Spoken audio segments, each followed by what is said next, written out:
जय हिंद मेरे दोस्तों, कैसे हैं आप सब। आप सभी का स्वागत है हमारे इस YouTube चैनल पर। और आज हम आपके लिए एक वीडियो लेकर आए हैं जिसमें आपको बहुत कुछ जानने को मिलेगा। तो इस वीडियो को एंड तक देखें और चैनल को सब्सक्राइब करना ना भूलें। तो चलिए साथ में देखते हैं वीडियो। अस्सलाम वालेकुम, नमस्कार, सत श्री अकाल एंड गुड इवनिंग। मैं हूं अर्ज़ काज़मी और आप देख रहे हैं पॉइंट ऑफ व्यू। हमें ज्वाइन किया जी साजिद ताड़ साहब ने। बहुत शुक्रिया सर, क्या जा पाए। Thank you so My much pleasure. Thank you, Asu. Thank you so much. Sir. सबसे पहले तो आपके लिए खुशखबरी है कि पंजाब गवर्नमेंट जो बहुत सारी गाड़ियां लेने लगी है। अचानक से आईएमएफ से पैसा आया। सर आपका कहना ये था पैसा पाकिस्तान नहीं आएगा, तो सर आपकी खबर गलत साबित हो गई। वरना सर इतना पैसा आ गया जब तो गाड़ियां खरीद रहे हैं ये लोग। देखें, मैं हमेशा ये कहता था, और दूसरा वो भी गवर्नमेंट जो पंजाब गवर्नमेंट खरीद रही है, जो कि इंटरम गवर्नमेंट है, जिसका कोई मैंडेट ही मौजूद नहीं है। उन्होंने 3 अरब 20 करोड़ की गाड़ियां अपने असिस्टेंट कमिश्नर्स और सबको कहा है कि आप नई गाड़ियां खरीद लें। उसमें कई करोला गाड़ियां हैं, वीगो हैं। लेकिन ये वो मुल्क है जो दर बदर जलील हो रहा है पूरी दुनिया के अंदर पैसों की खातिर। ये वो कंट्री है। और दूसरा, मैंने आपको शायद पहले भी एक दफा मैंने कहा था कि फेडरल गवर्नमेंट जिसकी कोई रेट ऑफ गवर्नमेंट नहीं है, सिर्फ 15-20 मील के अंदर अंदर है, उनके पास 90,000 गाड़ी मौजूद है, जिसका पेट्रोल और जिसकी मुरम्मत जो है ये बीमार मुल्क कराता है। किस तरह कराता है ये लोगों को अब नहीं पता। लेकिन आज मैं ये जो आपने ये कहा कि पैसे आए हैं, ये तो उसमें से बिल्कुल आटे में नमक के बराबर पैसे हैं। 3 अरब रुपया, क्या रुपया कुछ भी नहीं होता। बाकी पैसे तो सारे लंदन, और अभी तो जो है प्रॉपर्टियां खरीदी जाएंगी, बच्चों की शॉपिंग्स होंगी दुबई में और लंदन में। पता नहीं ये कुछ आईएमएफ वाले अंधे हैं। अंधे तो नहीं है, खैर अपने मतलब के लिए देते हैं, अपने वो इंटरेस्ट के लिए देते हैं। अंधे तो नहीं है वो। लेकिन यहाँ पे मैं आज जो बात आपसे खासकर करना चाह रहा था, एक नई डेवलपमेंट हुई है हमारे रीजन में। हमारा अगर देखा जाए तो टोटल हमारी बहुत ज्यादा सिमिलैरिटीज श्रीलंका के साथ मिलती है। सबसे ज्यादा कॉमन चीज क्या उनसे मिलती है? करप्शन मिलती है राजापक्सा की। राजापक्सा जो कि वहां पे पिछले जो उनके सदर थे, जो उनके प्राइम मिनिस्टर या सदर थे, जो हेड ऑफ द स्टेट थे। हमारे कंट्री में तकरीबन 10,000 राजापक्सा मौजूद हैं। ये सबसे बड़ी हमारी सिमिलैरिटी उनके साथ ये है। और वहां के जो इस वक्त वहां भी बिल्कुल वही सर्कमस्टांसेस है कि भारत और चाइना की वहां पे एक खिंचाव पैदा हो चुका है। दर हकीकत अगर देखा जाए तो श्रीलंका, जिस तरह के वहां पे तामिल वहां पे पॉपुलेशन है, और जिस तरह उनकी सिमिलैरिटीज हैं भारत के साथ, रिलीजियस और कल्चरल। और लेकिन उसके बाद दरमियान में ये हुआ कि वहां चाइना, राजापक्सा साहब ने वही कमीशनें लेने शुरू कर दी प्रोजेक्ट्स में, जिस तरह हमारे यहाँ रवाज है। तो फिर उन्होंने जिस तरीके से ऐसे प्रोजेक्ट शुरू कर दिए और कुछ ऐसी रिफॉर्म्स की, फिर अपनी जिस तरह हमारी तो तीनों पार्टियां जो है वो राजापक्सा की पार्टी से मिलती हैं कि पहले अपना खानदान जो है सबको अपॉइंटमेंटें करते हैं, जो फिर नहीं फैमिली मेंबर को होता तो बाहर किसी को अपॉइंट कर दिया जाता है। लेकिन अब वो सिमिलैरिटीज ये हैं कि उनका जो विक्रम सिंह है, उनके जो इस वक्त हेड ऑफ स्टेट है, वो गए भारत के दौरे पर। 1 साल के बाद गए, वरना वो उनका जो श्रीलंका का जो भी हेड ऑफ स्टेट जब भी टेक ओवर करता है, सबसे पहला दौरा भारत करता था। इनको 1 साल लगा आते आते। और फिर आके उन्होंने कुछ डाउन प्ले भी थोड़ा सा किया। उन्होंने कहा जी कि हम चाइना और भारत को बैलेंस करेंगे, जो कि एक नामुमकिन सी बात है। लेकिन माजी में ये बताना चाहूंगा कि इस वक्त जब श्रीलंका के ऊपर क्राइसिस थे, तो पेरिस क्लब एक पेरिस क्लब ने इन्होंने पैसे दिए, जापान ने दिए थे, भारत ने। ये सारे इनके कर्जे जो थे, सब ने कहा हम अपने रीएडजस्ट कर लेंगे कर्जे, लेकिन चाइना ने कहा था हम अपने कर्जे रीस्केड्यूल नहीं करेंगे। तो और फिर उसके बाद ये हुआ कि उनका एक जासूस बैरी शिप जो था वहां पे खड़ा होके भारत की एटमी तनसीबात जो है उनको भी देखता रहा। हालांकि श्रीलंकन उसमें इंटरेस्टेड नहीं थे, उनको इतराज था। भारत ने अपना प्रोटेस्ट रिकॉर्ड कराया, लेकिन श्रीलंका कुछ नहीं कर सका। चाइना ने अपनी मर्जी की उसमें।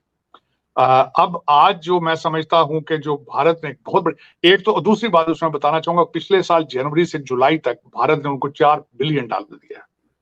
हम लोग तो 1 बिलियन के लिए नाक की लकीरें निकालते हैं, तो भारत ने उनको $4 बिलियन दिया। इस दफा जो ट्रिप पर आए हैं, उन्होंने कहा कि हम पाइपलाइन, पेट्रोलियम पाइपलाइन और बिजली की जो लाइंस हैं वो बिछाने के लिए तैयार हैं समंदर में, और $4 बिलियन और स्पेंड करने के लिए हम तैयार हैं। अब उसमें देखें, वो उन्होंने सारी चीजें की। उनका जो दौरा था उनमें 3 चीजें उन्होंने डिस्कस की हैं। कनेक्टिविटी उन्होंने डिस्कस की, फाइनेंशियल डिस्कस किया, और उसके बाद उन्होंने जो बताया कि हम आगे गवर्नमेंट किस तरह चलाएंगे श्रीलंका के अंदर, जो कि मैं समझता हूँ बड़ा जरूरी है। एनर्जी के बारे में भी डिस्कस सारी डिटेल से, जैसे पेट्रोलियम में आपको कह रहा था, यूपीए के बारे में भी उनका काफी अंडरस्टैंडिंग आपस में हुई है। ये उनका पहला दौरा था। तो इसमें अब देखें हमारे जो पाकिस्तानी राजापक्साज हैं, अब इनका क्या बनता है। जिस तरह मैंने बताया है, जाते जाते आपकी इंटरम गवर्नमेंट जो है, कि जो आरजी गवर्नमेंट आई थी, उन्होंने जाते जाते तोहफा दिया है अफसरान को कि भाई हमारा ख्याल रखना, हमने बहुत ख्याल रखा आपका, ये देखें। लेकिन कोई पूछने वाला नहीं है। जिन कंट्रीज के अंदर अकाउंटेबिलिटी ना हो, जिन कंट्रीज के अंदर किसी को पता ही ना हो कि राइट हैंड लेफ्ट हैंड को ना पता हो कि राइट हैंड क्या कर रहा है, तो वहां यही होता है। फिर अफसोस के साथ मैं कहूंगा, अब दूसरा क्या हो रहा है, आपके यूक्रेन के फॉरेन मिनिस्टर यहाँ पे आए हैं, और आते ही इन्होंने कहा है जी कि हम ब्लैक सी के अंदर अपनी जो ग्रेन है, गंदम, उसको हम पाकिस्तान भेजेंगे। मैं यहाँ पे ये भी बताना चाहूंगा, आप एक एग्रीकल्चर कंट्री है, लेकिन आपने 1 मिलियन टन गंदम पिछले साल इंपोर्ट की है, और यूक्रेन से ही क्यों की है, ये भी बताना चाहता हूँ। आप चाइना के साथ रिश्तेदारी है आपकी, टर्की आपके भाई हैं तुर्कश, यूक्रेन आपका रिश्तेदार हैं, लेकिन सब में एक चीज जो है वो कॉमन है, करप्शन। आप हमेशा उसी मुल्क के साथ डील करना पसंद करते हैं जो किकबैक्स देता हो, करप्शन में खुल के आपका साथ दे। आप सिर्फ उन्हीं से डील करते हैं, दूसरे ममालिक से आप डील करना पसंद ही नहीं करते। यूक्रेन जो है, लेकिन सर मैं ये भी, सॉरी आपकी बात काट रही हूँ, लेकिन मैं ये भी कहती चलूं कि हम गंदम या कोई भी चीज इसलिए भी इंपोर्ट कर रहे हैं क्योंकि जमीन नहीं है ना। हमने तो डीएचए बना दी और बाकी हमने मलिक रियाज को दे दिए। तो हर जगह जब हाउसिंग स्कीम्स बन जाएंगी या डीएचए बन जाएगा तो हम फसल कहाँ लगाएंगे।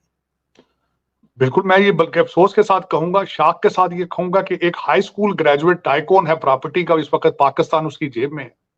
हर पार्टी, हर अफसर उसकी जेब में है। अफसोस के साथ कहूंगा। मेरा मकसद अभी जो ये, मैं दुख के साथ ये कहूंगा कि जो केस इस वक्त चल रहा है 1.9 बिलियन पाउंड का, हर बंदा उसमें बात करता है लेकिन उसका नाम नहीं लेता, कहते हैं टाइकोन। ख्वाजा आसफ साहब ने भी असेंबली में कहा, लेकिन जुर्रत नहीं थी उनको, उन्होंने कहा टाइकोन के पैसे आए, नाम नहीं ले सकते, पर जलते हैं इनके। इतने बुरे हालात हैं आपके कि एक प्रॉपर्टी डीलर है जो पाकिस्तान को ओन करता है, पाकिस्तान को। मैं माफिया है सर, गुंडा है, पूरा माफिया है ये। मलिक रियाज जो है ये माफिया का कब्जा ग्रुप है, कब्जा ग्रुप है टोटल, कई लोगों को मारता मरवाता सारा कुछ। लेकिन ये देखें ना, उसका स्टैंडर्ड देखें, और अपने पाकिस्तान का फ्यूचर फिर देखें ना आप। एक प्रॉपर्टी टाइकून भी मैं कहूँ गलत लफ्ज का, प्रॉपर्टी डीलर है वो तो। उसको देखें, उसका जो उसके क्वालिफिकेशंस हैं आप देखें तो आप हैरान हो जाएंगे।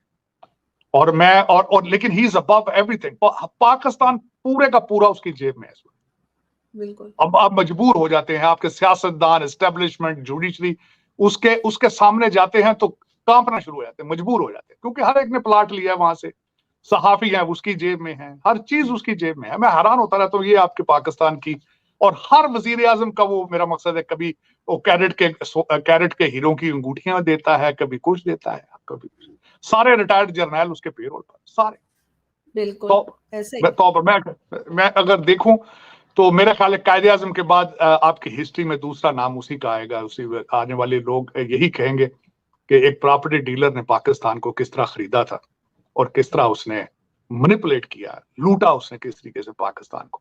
ये आपकी हिस्ट्री के अंदर एक बहुत बड़ा डार्क चैप्टर होगा, मैं समझता हूँ मलिक रियाज का। लेकिन ये कि देखें उसमें आरजू, जिस तरह मैंने आपको कहा था कि आपने पहले 10 साल में 1947 से 57 तक आपने 7 प्राइम मिनिस्टर चेंज किए, और उसके बाद आप एक डिफेंस स्टेट बन गए। आप उसके बाद आप रियल स्टेट में चले गए। अयूब खान साहब ने मेरे फौजी भाइयों को प्लाट और ये चीजें देनी शुरू की थी। फिर उसके बाद हम प्लाटों से निकले नहीं हैं, उसके बाद हम प्लाटों में रहे हैं। लेकिन ये कि अफसोस, मुझे इस वक्त अगर देखा जाए तो हमारे जो करंट आर्मी चीफ हैं उनसे बड़ी उम्मीदें मैं खुद लगा के बैठा हूँ। मैं खुद एक समझे तो जिस तरह एक पाकिस्तान के बारे पहले ख्वाब देखता रहा हूँ खान साहब के हवाले से। मुझे अभी याद अगर पूछने तो मैं अपने ऑफिस में, अमेरिका के अंदर ऑफिस में, मैं गाना लगा के, मुझे अभी याद है, मेरे जो सरदार पार्टनर है, मेरे जो भाई हैं जैसी सिंह, वो भी मजाक उड़ाते हैं आजकल मेरा। मैं ये बुलंद आवाज से गाना लगा के सुनता था कि बनेगा नया पाकिस्तान, जब आएगा इमरान, बनेगा नया पाकिस्तान। लेकिन यही है, आज कल में फिर उम्मीदें हैं। मैं बल्कि इनकरेज हो गया हूँ कि आर्मी चीफ साहब ने अगले दिन स्पीच दी है, उनकी बातें सुनकर फिर इनकरेज हुआ दूसरी दफा। अल्लाह ना करे कि मैं फिर दोबारा मेरा दिल टूटे, ना उम्मीद हूं, लेकिन स्पीड उनकी बहुत स्लो है। इस वक्त आपको एटलीस्ट 5,000 लोगों के नाम ईसीएल पर होने चाहिए इस वक्त। और जिन लोगों को ये अगले दिन उन्होंने कानून एक थोड़ा सा कोई टूटा फूटा सा पेश करने की कोशिश की है कि 17 से 22 ग्रेड के अफसरान जो हैं वो फॉरेन सिटीजनशिप या अपनी जायदादें बाहर नहीं रख सकते, लेकिन ये बिल्कुल एक स्लैब, हाथ के ऊपर स्लैब है। ये थोड़ा सा इस पे आपको रफ होना पड़ेगा। एक तो एंटी करप्शन को प्लीज आप दोबारा तोड़ के जोड़ें, नैब को तोड़ के जोड़ें आप एक दफा दोबारा, फिर आपको फिर चीज होंगी। और एक सबसे बड़ी बात ये है, जिस सोसाइटी के अंदर सजा ना दी जाए, मुजरम को सजा ना दी जाए, उस सोसाइटी के अंदर रिफॉर्म नहीं हो सकती। क्योंकि आप छोड़ देते हैं, आप दो कानून है। खतीजा शाह को जिस दिन छोड़ेंगे फिर दूसरे बच्चों को क्या करेंगे आप? बिल्कुल। आपको सजा देनी पड़ेगी, आपको इन चीजों को सख्ती से हैंडल करना पड़ेगा, या फिर आप इस तरह करें कि आपके हमारे बस की बात नहीं। लेकिन सर इन्होंने एक बार फिर इन्होंने बिजली के बिल बढ़ा दिए हैं। और वो जो मैंने आपको एक पोस्ट भेजी थी, आई डोंट नो आपने देखी है कि नहीं, क्योंकि मेरे और आपके दादा ने रेडियो फ्री में सुना है, तो रेडियो की फीस भी अब हमसे ली जाएगी सर टीवी के साथ। देखें, ये तो यही अफसोस है, यही मुझे अफसोस है आईएमएफ के ऊपर कि खुदारा यार तुम लोगों का खून चूसते हो। जो 87 इस वक्त कैबिनेट मेंबर हैं उनको क्यों नहीं देखते? ये कंडीशन तुम्हारे आईएमएफ के लोन में क्यों नहीं थी कि तुम्हारी कैबिनेट का साइज 15 होना चाहिए? अमेरिका एक बहुत बड़ा कंट्री है, यहां पे तो इतनी कैबिनेट बड़ी नहीं।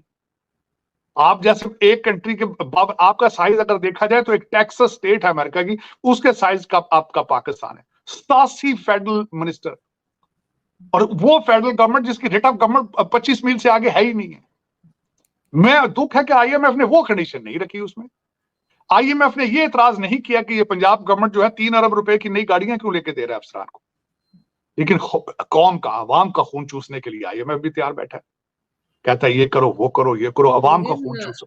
सर रेडियो तो लोगों ने सुना ही नहीं, कभी देखा नहीं मैंने किसी को कि कोई रेडियो सुन रहा उसकी फीस भी ले रहे हैं। लेकिन बस क्या किया जाए इसमें। आरजू आपको पता है ये कर रहे हैं बिजली, बलोचिस्तान का आधा सूबा तो बिजली का बिल देते ही नहीं है। और कई ऐसे प्रोजेक्ट हैं जो चाइना ने, यहाँ पे चाइना को सबसे बड़ा एतराज यही था सीपैक के हवाले के सामने, जब इलेक्ट्रिसिटी प्रोड्यूसिंग प्लांट्स यहाँ पे लगाए हैं लोग बिल नहीं देते, उसका क्या करें? उस साइड पे, रिकवरी वाली साइड पे जाते नहीं। लेकिन ये इस्लामाबाद एयरपोर्ट भी तो सर आउटसोर्स कर रहे हैं, कह रहे हैं आहिस्ता आहिस्ता बाकी एयरपोर्ट भी दे देंगे। नहीं, सारे का सारा बिकेगा पाकिस्तान, बनेगा नया पाकिस्तान, बिकेगा पाकिस्तान। ये सारे का सारा बेचेंगे भाई, जो लेना चाहे ले लेना। लूट सेल लगी है भाई, एक सूबा लो 2 फ्री दे देंगे। ये तो उस तरह चल रहा है काम। अब चलेगा, आगे देखें क्या होता क्या है आपके साथ, आगे देखें। अभी तो शुरुआत है ना ये। आपको ये वैसे जाती पर्सनली आपको बताऊं, आपको आईएमएफ के लोन की जरूरत नहीं थी, लेकिन वो इसलिए आपने लिया है कि सऊदी अरेबिया और दूसरे मुल्कों से आप पैसे लेके तो आप भाग सकें। आपके कई लोग जो है 1 वे टिकट लेकर बैठे हैं इस वक्त, उड़ जाएंगे, फौरन भाग जाएंगे। लंदन से आए थे, लंदन वापस चले जाएंगे। वो तो छोटे छोटे टैची केस लेकर आए हैं, हैंड बैग्स में आए, कैरी ऑन में आए थे। वो तो 7 सूटकेस भी नहीं लेकर आए, वो तो कैरी ऑन से आए थे। टीटी लगाएंगे तो वापस अपने घर में। तो वो बल्कि हो सकता है टीटियां पहुंच भी गई हो इस वक्त। लेकिन सारा पता है आरजू, ये जो हम बातें कर रहे हैं नई नहीं है, आपकी हर एजेंसी को पता है, आपके सारे इस्लामाबाद को पता है कि लूट किधर पड़ रही, क्या हो रहा है क्या नहीं हो रहा। हाँ, लेकिन ये है कि रोकने का कोई इरादा नहीं किसी का। ये बात है, मेरे जैसे बंदे को दुख ये है कि अकाउंटेबिलिटी करने का कोई प्रोग्राम नजर नहीं आ रहा। हमारे नए आर्मी चीफ साहब भी अकाउंटेबिलिटी में इतना इंटरेस्टेड नहीं है, पता नहीं क्या बात है। मैं अफसोस के साथ कहता हूं, हालांकि उनके इरादे हैं पाकिस्तान में रिफॉर्म करने की, चीजें तब्दील करने के, लेकिन अकाउंटेबिलिटी की तरफ तवज्जो उनकी भी नहीं है। अफसोस से मैं कहूंगा, अफसोस। और अकाउंटेबिलिटी के बगैर कुछ भी नहीं होगा। देखिए, डेड बॉडी की पहले जो एक जख्मी जिस्म होता है उसकी ब्लीडिंग रोकते हैं, इलाज फिर होता है। तो ब्लीडिंग रोकने के बगैर आप उसको पेन किलर देना शुरू कर दो, क्या फायदा? वो पेन किलर देना शुरू हो सर उसके लिए तो सबसे पहले उन्हें अपने जो अपना इदारा है उसमें लोगों की पकड़ धकड़ करनी चाहिए। उनके इदारे तो बाद में आती है।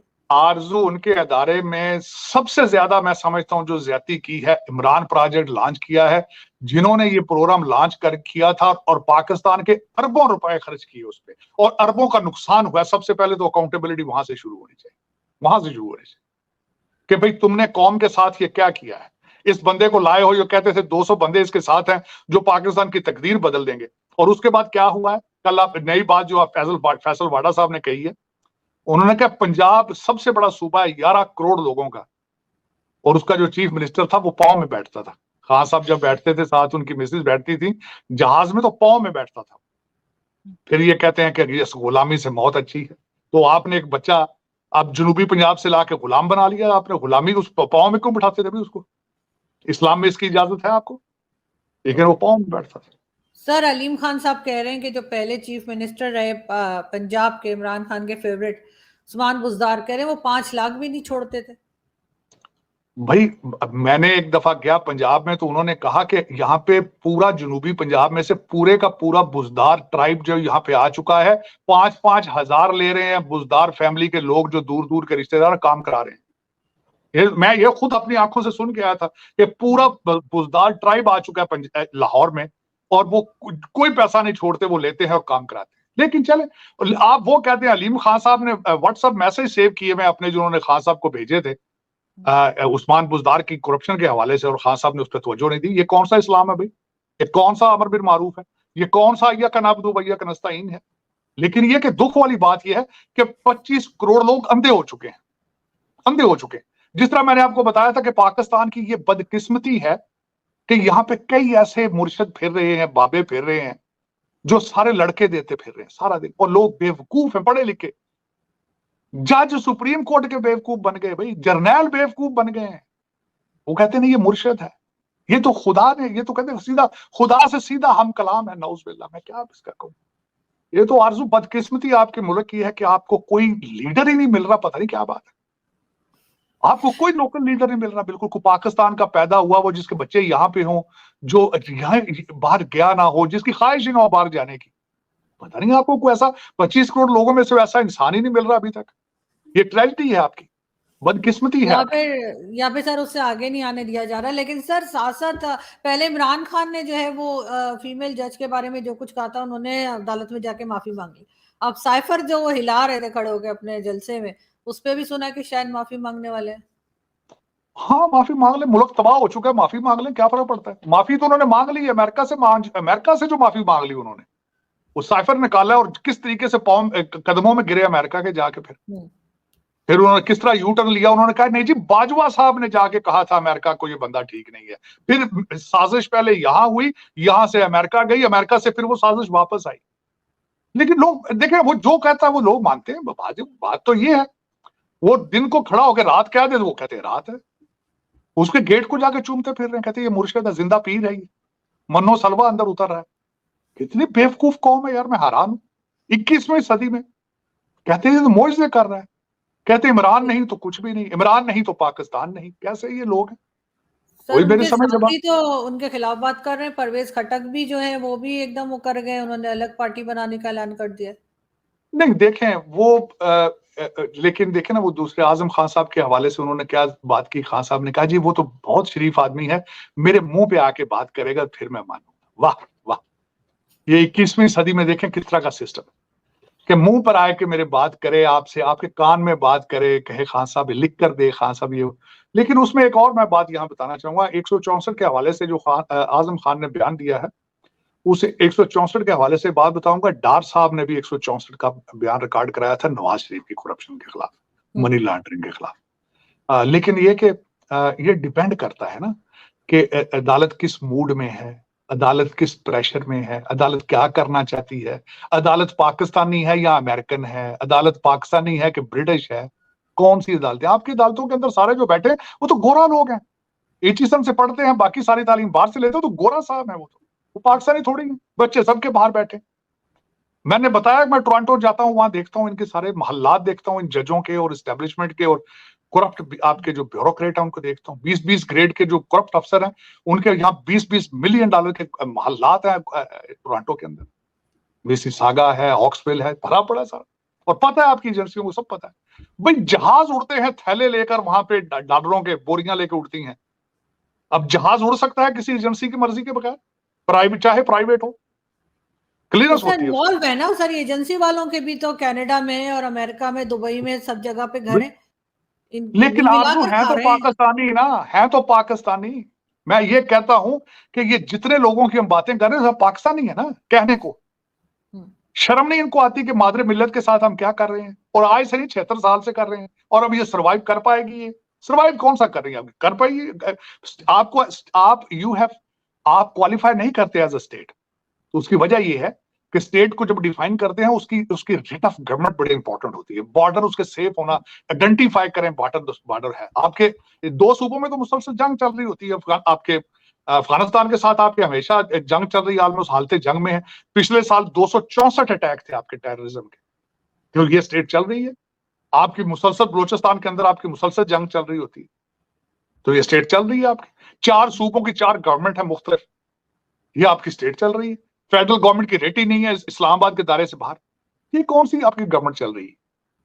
कर्जों पे कर्जा, कर्जों पे कर्जा, और आप तालियां बजाते फिर रहे हैं, सेलिब्रेट करते हैं कर्जा मिले। आपका कर्जा रोल आउट हो तो आप सेलिब्रेट करते हैं। आपको कर्जा मिलता जाता है, आप 3 अरब की गाड़ियां अपने अफसरों को ले देते हैं।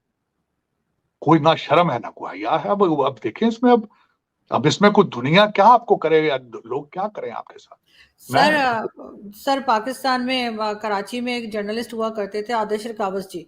आई डोंट नो आपने पढ़ा है उनको, यानी डॉन में लिखा करते थे। कोई 15 साल पहले की बात है, मैं उनसे मिली थी, तो वो कह रहे थे कि ये 20 से 25 साल में ये फेल्ड स्टेट में चला जाएगा पाकिस्तान को, उन्होंने कहा था। और आज मुझे लगता है कि वही वक्त आ गया। हम ना माने तो और बात है, लेकिन आपको नहीं लगता कि ये फेल्ड स्टेट होता जा रहा है? फेल होता जा रहा है। मैं क्या, तो हो चुका है, हो चुका है ऑफ कोर्स। मुझे कई दफा, मैं जब बात करता हूँ आपके कई बड़े आपके जो लोग अथॉरिटी वाले पाकिस्तान, तो वो तंग आ गए जब मुझसे बात नहीं कर पाते किसी आर्गूमेंट में, तो बात कहते हैं ताड़ साहब कहते हैं साहिल साहब छोड़े, कुछ पाकिस्तान को कुछ नहीं होगा। मैं कहता हूँ क्या होना है? सोमालिया को कुछ हुआ है? कांगो को कुछ हुआ है? कुछ नहीं होता। इस 21वीं सदी में मुल्क रहते हैं वहां, लेकिन वहां पे वॉर लॉर्ड जिस तरह ना हर 100 मील के फासले पे अलग अपना डंडा लगा के टैक्स लेना शुरू कर देते हैं। जिस तरह आपके 4 सूबे हैं, उसके 4 मुख्तलिफ पार्टियां उसको 4 मुख्तलिफ किस्म के, यही कहना वॉर लॉर्ड ही समझ लें उनको। वो अपने टैक्स ले रहे हैं, एंजॉय कर रहे हैं। सिंध को पीपल्स पार्टी ने कब्जा कर लिया है। आपके सूबा सरहद के अंदर वो आपके मौलाना फजलुर रहमान साहब का कब्जा है। या पंजाब के अंदर आपकी नून लीग की और पीटीआई की लड़ाई हो रही है, उधर बाप पार्टी सारे मिलकर कर रही है। वॉर लॉर्ड ही है, और क्या है? इसको आप ये कहेंगे आपकी डेवलपमेंट हो रही है? वहां पे लोग बेजार हैं, बच्चे डूब रहे हैं आपके, जाके कश्तियों पे मर रहे हैं, पैदल भाग भाग के जा रहे हैं नई जनरेशन आपकी, और किसी को शर्मो लिहाज ही नहीं है। मैं ये इसको कहते हैं अगर कि ये फेल नहीं हुआ हो चुका तो ये क्या है फिर? ये मेरी और अपनी अदालतों के हालात देख लें आप।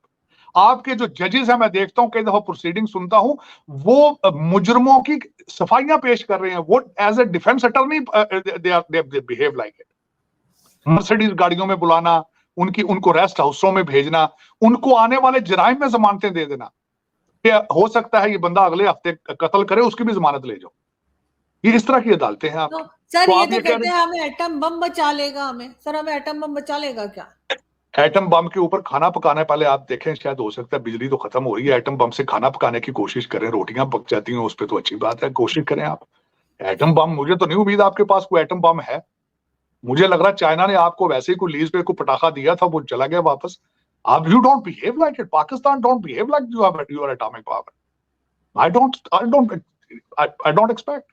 और ये है भी, ये तो कहां रखा है आपके पास उसकी हिफाजत करने की सलाहियत ही नहीं है। आपके कोर कमांडर लाहौर के अंदर घुस के वो बच्चों ने जाके जो वहां जलालत की है, वो वही कोर, इसी तरह का कोर कमांडर होगा ना कोई इंचार्ज आपके एटम बम की हिफाजत का भी। वो तो भाग गया था सर पिछली दीवार कूद के। नहीं, पहले तो उसने कहा नहीं, पहले उसने कहा था ये अपने ही बच्चे हैं, इनको अंदर लाओ, चाय प्यार पिलाओ। वो जो अंदर घुस के उन्होंने उसके यूनिफॉर्म उतार के पहना, उसने कहा वो ये तो भाई ये तो जूते मारेंगे, फिर भागा वहां से। पहले तो उनके साथ था, वो कहता अपने बच्चे हैं यार, अंदर लाओ, चाय शाय पिलाओ, खाना वाना पकौड़े बनाओ यार। पहले तो ये ड्रामा हुआ। और ये वो कोर कमांडर है जो इंडिया के साथ बॉर्डर लाहौर के ऊपर उसका कोर का इंचार्ज, और फिर उसके ऊपर हम इंडिया को आंखें दिखा रहे होते हैं। गजवा हिंद भी करना है, कर चुके आप गजवा, उसी ने किया ना गजवान, जिसका यूनिफॉर्म पहन के वो जो लौंडा लपाड़ा जो भागा वहां पे, उसने फिर कहा मुबारक मुबारक इनकलाब इनकलाब।